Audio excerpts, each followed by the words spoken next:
3, 2, 1, mark. T-minus. TLS is go for auto sequence start. And off to Atlantis' computers has occurred. Solid rocket booster nozzle steering check and work. 20. Firing chain is armed.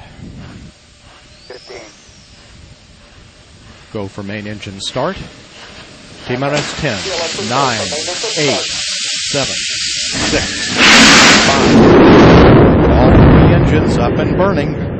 2, 1, 0. And liftoff. The final liftoff of Atlantis. On the shoulders of the space shuttle, America will continue the dream. Roger, roll, Atlantis. Houston now controlling the flight of Atlantis.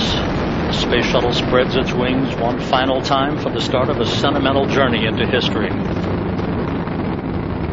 24 seconds into the flight, roll program complete. Atlantis now heads down, wings level on the proper alignment for its 8.5-minute ride to orbit. 4.5 million pounds of hardware and humans taking aim on the International Space Station. 40 seconds into the flight, the three liquid fuel main engines throttling back to 72% of rated performance in the bucket, reducing stress on the shuttle as it goes transonic for the final time. Engines now revving up, standing by for the throttle up call.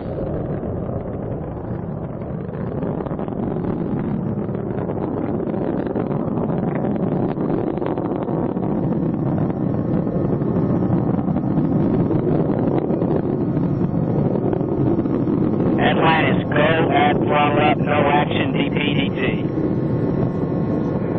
Go at throttle up, no action on DPDT. The call from Capcom Barry Wilmore and transducer, instrumentation only, no action required.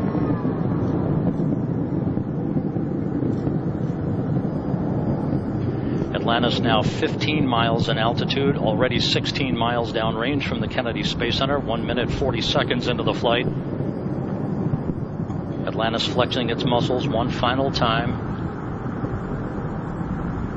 Atlantis traveling almost 2,600 miles an hour, 21 miles in altitude, 24 miles downrange, standing by for solid rocket booster separation.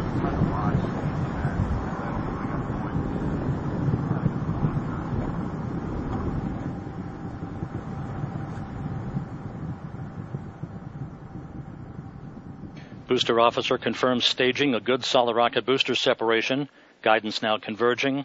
The main engine steering the shuttle on a pinpoint path to its preliminary orbit.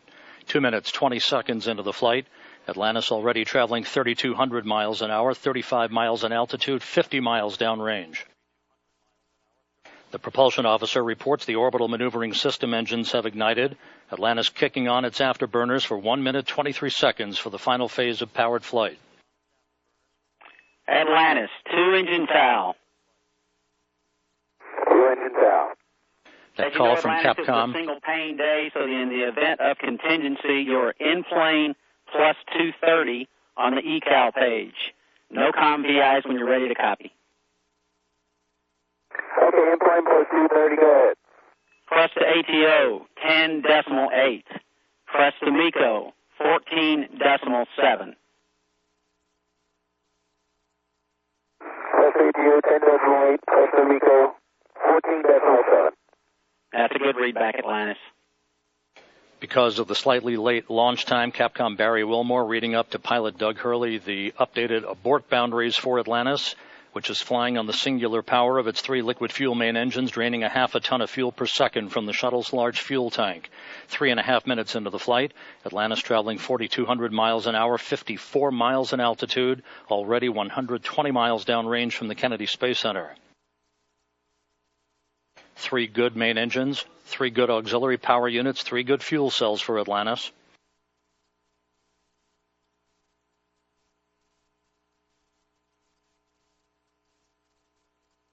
Atlantis, negative return.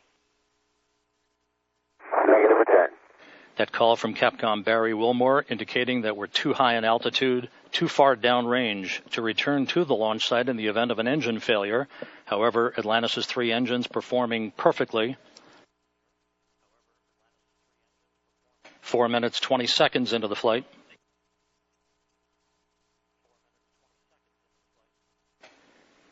Atlantis currently traveling 5,500 miles an hour, 62 miles in altitude, almost 200 miles downrange. 4 minutes of powered flight remaining. Atlantis speeding straight as an arrow toward its date with the International Space Station Sunday morning.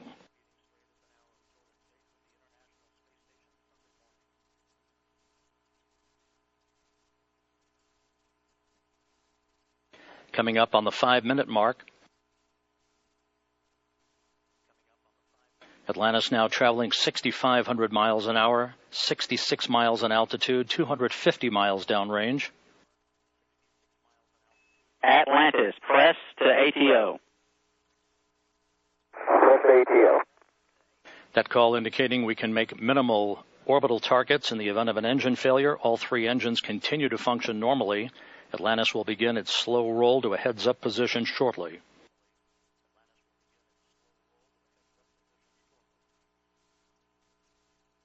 5.5 minutes into the flight. Atlantis traveling 7,700 miles an hour, 315 miles downrange. Atlantis, single engine, ops 3. Single engine, ops 3.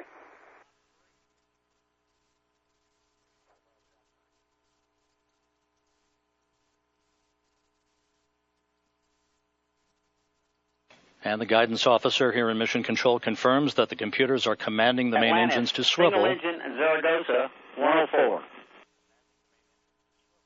Single engine, Zaragoza, 104. We've rolled to a heads-up position now, providing better communications through the tracking and data relay satellite system as Atlantis heads uphill. 6 minutes, 20 seconds into the flight. Atlantis, press to MECO. That call indicates that we can make our normal orbital cutoff targets in the event of an engine failure. However, all 3 main engines continue to function normally. Nominal. Fergie, go to the plus X, go to the pitch. On the shutdown plan, go for the plus X, go for the pitch. That call indicating that we will be in good shape for the orientation of Atlantis for external tank photography following main engine cutoff. Now 7 minutes into the flight.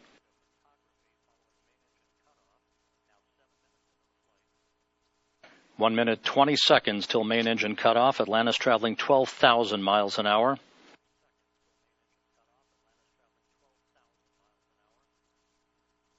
The main engines will soon be throttling down once again to limit the stress on the shuttle and its 4 crew members to that of 3 times the effective gravity.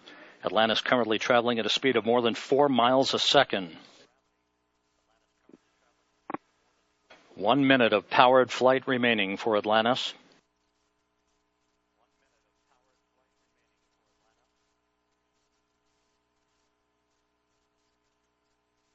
Three good main engines, 3 good auxiliary power units, 3 good fuel cells.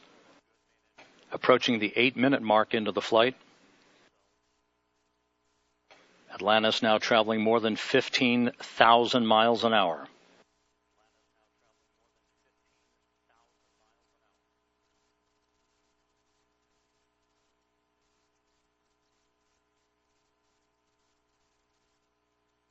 Eight minutes, 15 seconds into the flight, standing by for main engine cutoff. That'll be followed a few seconds later by the separation of the external fuel tank.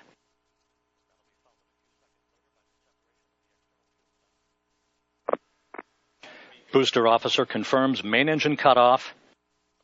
For the last time, the Space Shuttle's main engines have fallen silent as the shuttle slips into the final chapter of a storied 30-year adventure. Now standing by for external tank separation.